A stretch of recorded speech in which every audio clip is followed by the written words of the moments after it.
Nação rubro-negra, estamos de volta com mais um vídeo aqui no canal. Galera, o jogo que vai acontecer amanhã Flamengo e Internacional já tá dando o que falar. Isso porque a Arrascaeta vem com tudo. Não jogou no último jogo, né? Tava de fora, mas agora ele está voltando a todo vapor. E promete que vai ter jogo. Vamos saber, a partir de agora, tudo que vai rolar no jogo de amanhã, a escalação, né, as mudanças no time, quem tá machucado, quem não tá.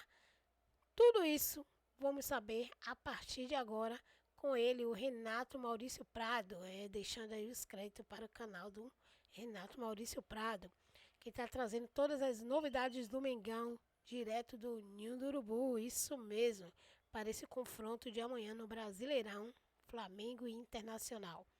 E lembrando que na quarta-feira tem mais um duelo entre Internacional e Flamengo. O clima vai pegar já amanhã e vai terminar na quarta-feira. Isso aí, galera. Fica comigo até o final, deixa seu like, se inscreve no canal, ativa o sininho para não perder nenhum conteúdo e bora pro vídeo. Chega o carnaval e não chega o jogo de domingo, né? Esse jogo que tem características interessantes, porque não decide nada da Libertadores, mas pode ter algum tipo de influência sobre a Libertadores. E mais, é um jogo que tem muita importância para o brasileiro, onde o Flamengo é o líder, e não pode pensar em outro resultado que não seja a vitória, sem correr o risco de perder essa liderança. Se o Flamengo derrotar o Internacional, o Flamengo continuará líder, independentemente do resultado do Palmeiras, que é quem mais o ameaça. Se o Palmeiras derrotar os adversários que ele tem de 2 rodadas atrasadas, o Flamengo tem apenas uma, o Palmeiras fica a apenas 1 ponto do Flamengo. Então, se o Flamengo empata com o Internacional, por exemplo, o Palmeiras teria a condição de ultrapassar o Flamengo, ainda que o Flamengo ganhasse do Sport, se o Palmeiras ganhar os 2 jogos, porque soma 6 pontos contra 3 do Flamengo, e a diferença aí ficaria 2 pontos a favor do Palmeiras. Então, esse jogo de domingo, de depois da manhã, é um jogo importantíssimo. E é um jogo com algumas características bem próprias. Por quê? O Internacional, já se sabe lá na imprensa gaúcha, vai botar um time de reservas. Ele não vai nem botar um time misto, ele vai botar um time de reservas. Porque o Internacional não tem rigorosamente chance nenhuma no brasileiro, está em 11º. Tudo que ele precisa é tomar cuidado para não ficar muito abaixo e, de repente, ser ameaçado pelo Z4. Com essa estratégia, qualquer produto do Flamengo ainda tem condições de tentar, de repente, uma vaga na pré-Libertadores, numa arrancada. Mas o jogo que conta para ele, nesse semestre mesmo, é esse jogo da volta com o Flamengo pela Libertadores. É nisso que ele aposta, é nisso que ele vai colocar todos os seus esforços e os seus titulares.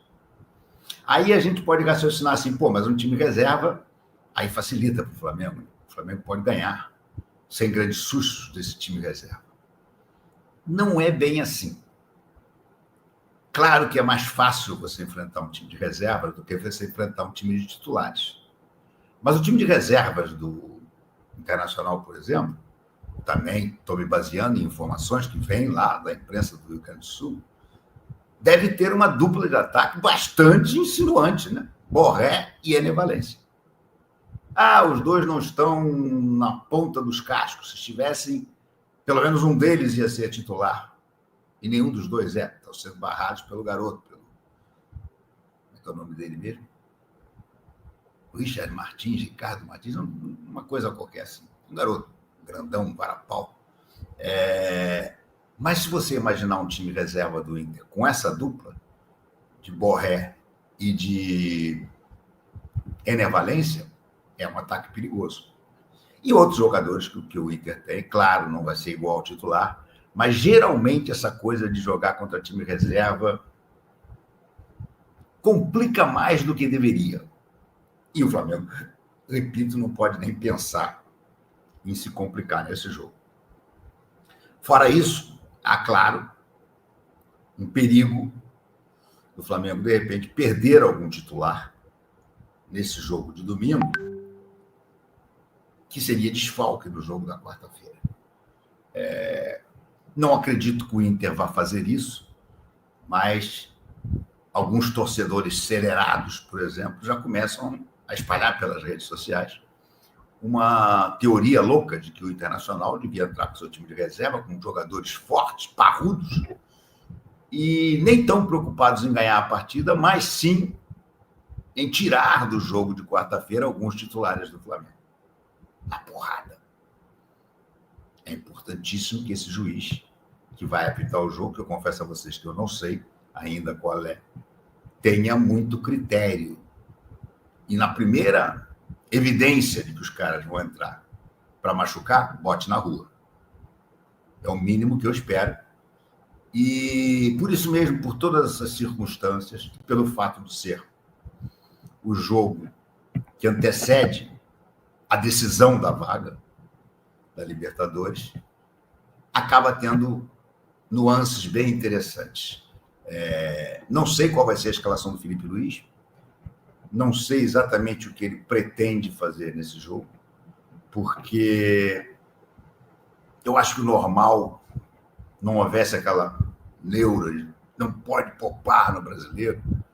O normal seria ele usar essa partida contra o Internacional para fazer algum tipo de experiência. Por exemplo, começar com o Carrascal como titular.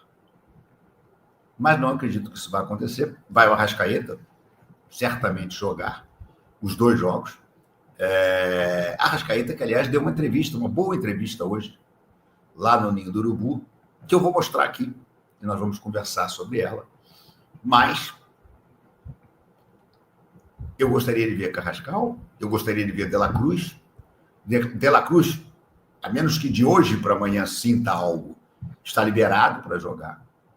Então, é outro caso que talvez fosse legal começar já com ele, mas aí aquela coisa, não, cuidado para não perder, para não deixar de ganhar no Brasileiro, talvez ele não comece como titular, talvez ele entre, de repente, no segundo tempo. E até o Danilo poderá estar liberado. Vamos ver qual vai ser a escolha do Felipe Luiz. A enquete de hoje é sobre isso.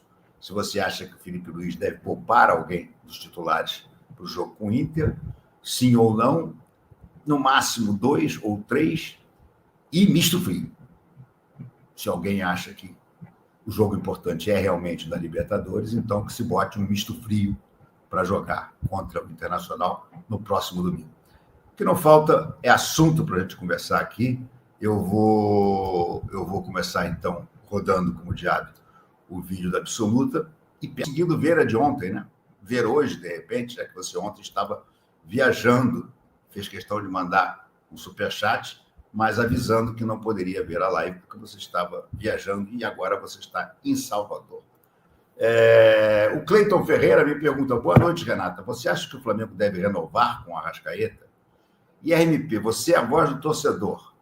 De Brasília, tempo seco, umidade que chega abaixo de 10 à tarde. Abraços. Valeu, Cleiton, um abraço.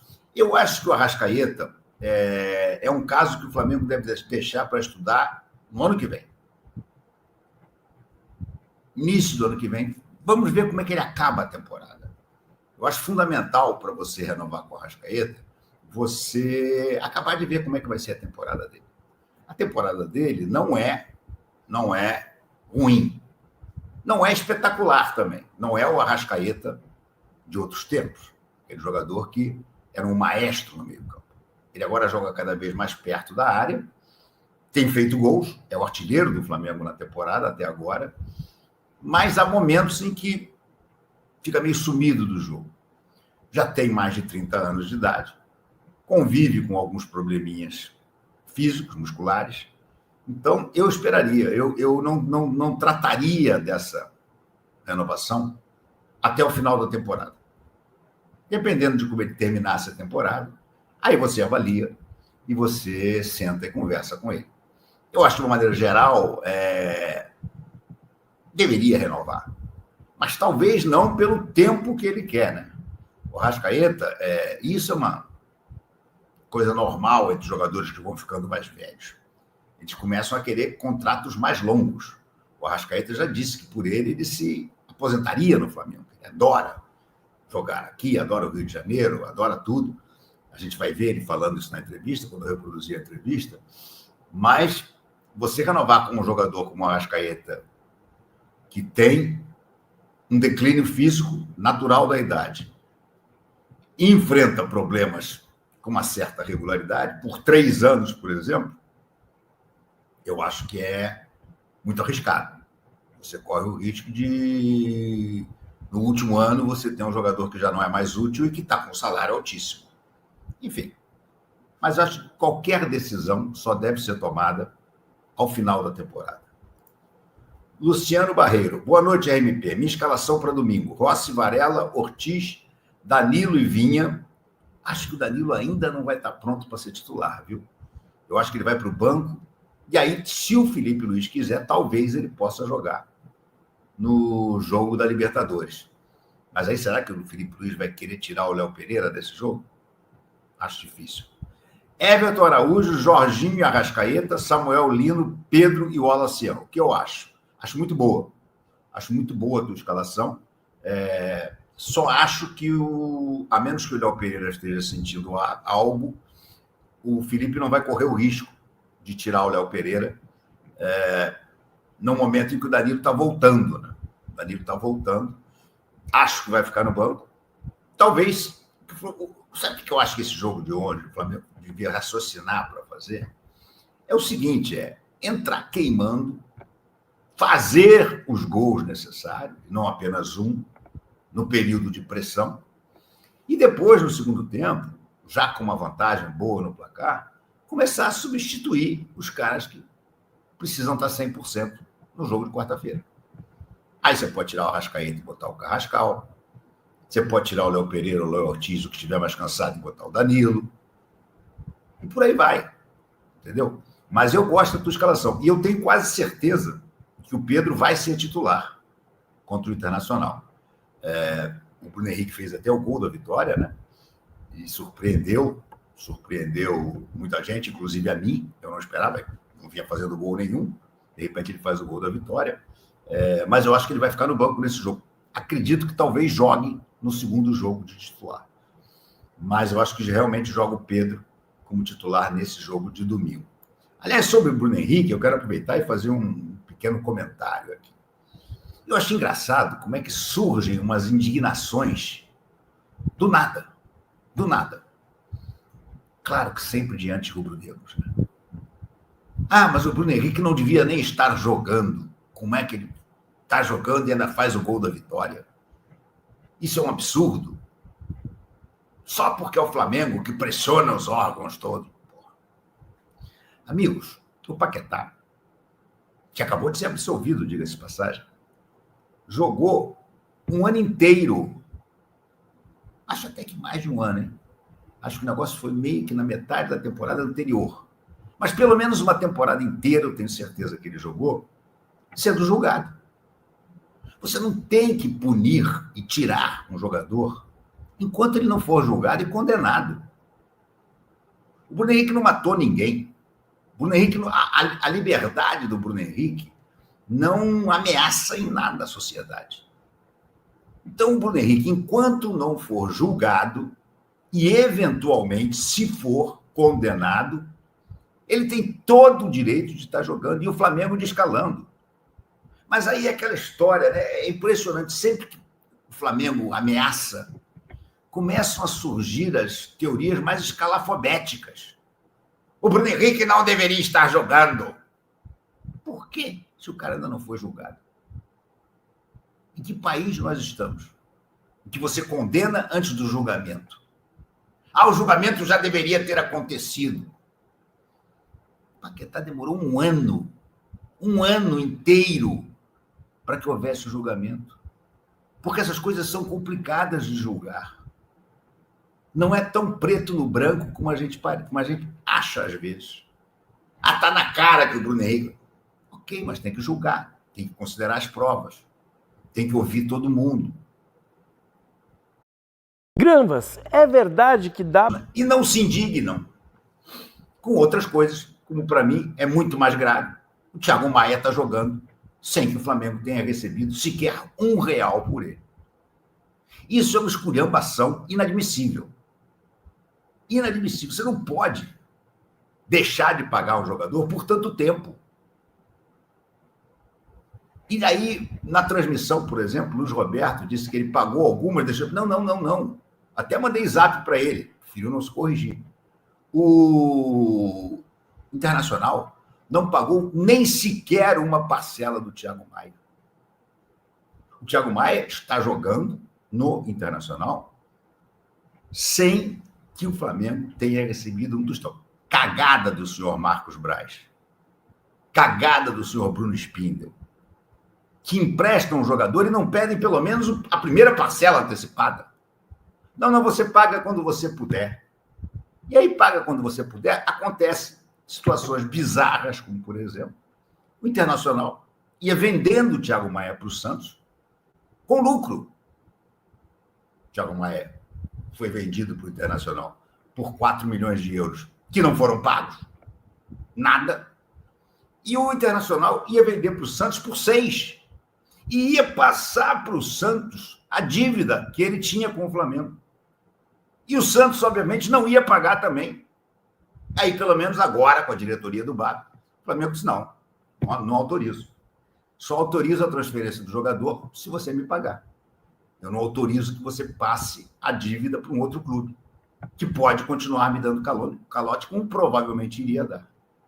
Então, eu acho inacreditável, quer dizer, há uma indignação com algo que ainda não foi julgado. Mas parece, porque os atos... Ok, mas tem que ser julgado. E, repito, a demora do julgamento do STJ não tem nada a ver com pressão do Flamengo. Ou vocês acham que o West Ham pressionou também a corte da Premier League para que o Paquetá pudesse jogar essa temporada que passou inteira? Porra, gente, pelo amor de Deus, né?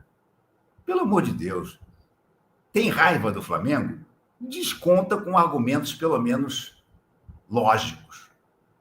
E não com essas idiotices. Me desculpe, não há outro termo. É uma idiotice começar a reclamar que o Bruno Henrique está fazendo gol e não devia estar jogando. Se o Bruno Henrique não tivesse feito gol, ninguém ia falar nada. Nada. Agora o Bruno Henrique fez o gol. Não podia estar jogando. O Flamengo tinha que ter afastado. Afastado como se ele não foi julgado? Afastado, foi o que o Felipe Luiz disse muito bem na entrevista. E a presunção da inocência? Não existe mais. Já basta o que eu vejo aqui nas lives, né? O Amarildo Moraes diz que tem que fazer o resultado e aí sim ir tirando quem estiver mais desgastado. Sim. O Paulinho Kroos manda outro time: Rússio, Varela, Danilo, Alexandre, Vinha, Everton Araújo, De La Cruz, Saul e Carrascal, Pedro e Wallace. Esse teu time é um time misto. É um time misto. Com bons nomes. Mas que acho que seria muito arriscado você botar esses nomes todos juntos pela primeira vez. Por exemplo, Danilo e Alexandre é uma zaga viável, sim, é possível. O Alexandre joga de quarto zagueiro e o Danilo é um zagueiraço quando está em forma. Mas você estrear essa zaga, Danilo e Alexandre, num jogo perigoso como esse, que esses dois teriam que marcar o Borré e o Valência juntos, eu não colocaria. De La Cruz, Saul e Carrascal é a mesma coisa. São 3 jogadores que nunca jogaram juntos. Nunca jogaram juntos. De La Cruz, Saul e Carrascal, jamais. Nem durante a partida. Então, também acho que é um risco exagerado. Pedro e Wallace, isso aí poderia ser, porque o Pedro, para mim, tem que ser o titular nesse jogo, e o Wallace, sempre que entra, corresponde. Não pode dar mole nessa rodada, principalmente porque os concorrentes vão vir com força máxima no seu jogo. Pois é, a goleada do Palmeiras sobre o Universitário facilitou as coisas para o Palmeiras, né? Se o Palmeiras não tivesse ganhado o jogo lá no Peru, talvez ele poupasse contra o Botafogo. O jogo é Botafogo e Palmeiras lá no Engenhão. Mas o Botafogo vai poupar. O Botafogo vai poupar porque o Botafogo ganhou da LDU de 1-0, com gol de 14 segundos. A LDU lá no topo da montanha. Não é exatamente o topo, mas é na montanha. Então, o Botafogo está com a sua classificação em risco. O Palmeiras não. O Palmeiras classificou 4-0 lá, imagina o que vai acontecer. Pode botar o reserva do reserva para jogar contra o Universitário, que classifica. Então, ele provavelmente vai de força máxima contra o Botafogo. Então, claro, jogo é jogado, lambaria é pescado. Mas o Palmeiras, mesmo jogando fora, por causa dessa se torna favorito contra o Botafogo. E se o Palmeiras ganhar, o Flamengo tem que ganhar também. DM, para que poupar? Não foi bom sair da Copa do Brasil para focar na Libertadores e no Brasileiro? Então, agora que joguem e ganhem. Marcelo Mansur, devemos poupar só o necessário.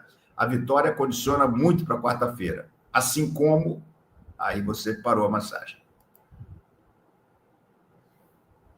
Marcelo Eduardo diz, tá maluco botar o Jorginho nesse jogo. Deixa o cara descansar.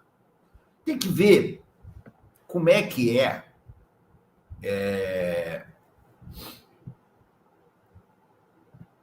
o jeito do Jorginho. Tem jogador que não gosta de ser poupado. O Gerson não gostava de ser poupado. Acho que ele tem uma entrevista coletiva hoje que eu quero mostrar para vocês e a gente também, como de hábito. Tudo bem? Pedro Torre, ESPN. Queria que você falasse mais um pouco desse posicionamento que tem no time do Felipe Luiz. Às vezes você parece que está ali quase como um segundo atacante mesmo, entrando bem na área e tudo mais, enquanto isso contribui também em parte física. Como é que você está conversando com o Felipe Luiz para render tanto como está rendendo nessa temporada? Obrigado. Cada jogo se desenha de uma forma diferente. Tem rivais que eles ficam um pouco mais atrás, então não precisa muito da minha parte na construção. Mas o que eu posso garantizar é que esse ano estou correndo muito mais dos anos que corria antes. Para a gente ficar com a bola, para a gente atacar bastante, a gente tem que correr bastante. Então, o nosso time é um time que praticamente sempre tenta dominar o rival, criar muito volume, e por isso que tem momentos que a vezes o time parece que está um pouco mais cansado, não? E com certeza o rival também tem sua parte e eles estudam a gente também. Mas como eu te falei, muitos jogos eu tenho ficado mais perto da área para finalizar. E eu fico feliz porque eu sou um cara que, por mais que eu seja meio, eu gosto de fazer gol, sempre estou chegando na área. E o mais importante é o time criar e a gente converter essas chances. Arrasca, tudo bem? Monique Danello. Desculpa. Arrasca, tudo bem? Thiago Lima do G. É interessante ele admitir que ele está jogando mais adiantado, né? Mas repara que ele fala, cada jogo é um jogo, ou seja, não é sempre a mesma coisa. Arrasca, esse ano o Flamengo trouxe agora, recente, o Carrascal, que muitos falam que ele chegou o tão sonhado substituto do Arrasca, poder revezar, te dar uma folguinha quando necessário ali nos jogos. Mas eu queria te perguntar, como é que você tem visto ele? Você acha que vocês podem jogar juntos, por exemplo, no time? E emendar uma segunda perguntinha rápida. Você viu que viralizou o chapéu que você deu no Neto Moura, no Mirassol? E aí o Neto Moura comentou na publicação na internet, falando melhor do Brasil? Você viu isso? Sí, llegué a acompañar ahí en una publicación y también por unos amigos que tenemos en común. Fico feliz pelo respeito que a gente tem dentro do campo com os colegas. E sobre Carrascal, que é um jogador que chega para ajudar o time, para potencializar o nosso grupo, o nosso elenco. Está conhecendo um pouquinho o que é Flamengo, o que é o futebol brasileiro, então a gente sabe aqui que a cobrança é muito grande, mas temos que ter calma porque é um jogador que tem muita qualidade e na hora certa ele já vai começar a mostrar isso dentro do campo. Deixa eu só responder aqui a um superchat da Valéria. Superchat não, chat da Valéria. Eles acham que o Arrasca vai querer terminar a carreira dele no time do coração Peñarol. Olha, eu já vi mais de uma declaração dele dizendo que quer terminar aqui no Flamengo mesmo. Diz que o time do Inter é muito fraco, que o Flamengo tem que passar. Tudo bem, Monique Danello, TNT Esporte. Queria ainda voltar no tema da sua temporada, mas aprofundando um pouco mais, né? Porque já são muitos anos aqui, desde 2019, e quando um jogador tem uma longa estrada num clube, ele tem sempre que se reinventar a cada temporada, passa por vários treinadores, e você, além da quantidade de títulos junto com o Bruno, você foi conquistando outro patamar em vários sentidos. Conquistou a camisa 10, pelo que você fez aqui, conquistou a braçadeira de capitão, pelo que você fez aqui. Eu queria que você falasse sobre esse processo de reinvenção e sobre essa importância que você tem em vários sentidos, não só como o craque que você é, mas em ter conquistado esse patamar de capitão, de 10, que são coisas que muita gente passou por aqui e não conseguiu. Sí, basicamente eu sempre tento, como falo, dar o meu melhor nos treinos para que tudo passe para o jogo, mas tudo se deu naturalmente comigo. Eu não sou um cara que vou forçar uma coisa que eu não sou, assim que tentando sempre também ser melhor pessoa, melhorando coisas que antes deixava um pouquinho mais a desejar, e depois acho que meu talento, minha característica foi todo o fruto que eu colhi esses anos aqui no Flamengo. Então, como falo, eu fico feliz por tudo que eu tenho conquistado aqui, mas até que eu não encerre minha passagem pelo Flamengo, nada basta para eu ficar tranquilo e não correr atrás de outras coisas importantes. E esse ano a gente ainda tem muitos jogos decisivos, e se Deus quiser, taças por levantar, que a gente está trabalhando muito firme para isso. Isso foi uma das coisas que destacaram na entrevista, né? Dizendo, olha, ele e o Bruno Henrique são os jogadores que mais títulos conquistaram no Flamengo, né? Títulos relevantes, mas que ele diz, olha, não estou satisfeito, eu quero continuar a ganhando. É isso aí, nação rubro-negra. Então, vocês viram, né? O jogo de domingo promete e o de quarta também. Flamengo já está preparado, a Arrascaeta também, pelo que a Arrascaeta aí falou, né? Se depender dele, ele vai se aposentar sim no Flamengo. É o sonho dele continuar dando título e alegria para a nação, né? Então, isso significa que domingo tem gols e quarta também. Então a gente pode aguardar um jogaço aí, né? E pelo que Renato Maurício Prado falou, né? De algumas informações, né? Que ele teve aí sobre escalações. Esse time, né? Que vai jogar aí no domingo vai ser aquele time que é pra ganhar esse jogo, porque precisa ganhar, né? Já que o Palmeiras está se aproximando aí, né? Então tem que ter o máximo de cuidado para o Flamengo não perder a liderança. Então, gente, comenta aí embaixo o que vocês acharam do que o Renato Maurício Prado falou e também do Arrascaeta, o nosso craque, camisa 10. E o que vocês esperam para o jogo de amanhã. Deixa aí já o placar. Vou dar o placar amanhã antes do jogo, eu vou dar o placar para vocês. Vou deixar vocês dar os placar de vocês para ver se assemelha com o que eu vou dar amanhã. Então, lembrando de deixar aí os créditos para o canal do Renato Maurício Prado. E compartilha, galera, o vídeo com seus amigos rubro-negros. Deixa aí seu like, se inscreve no canal, ativa o sininho para não perder nenhum conteúdo. E até o próximo vídeo.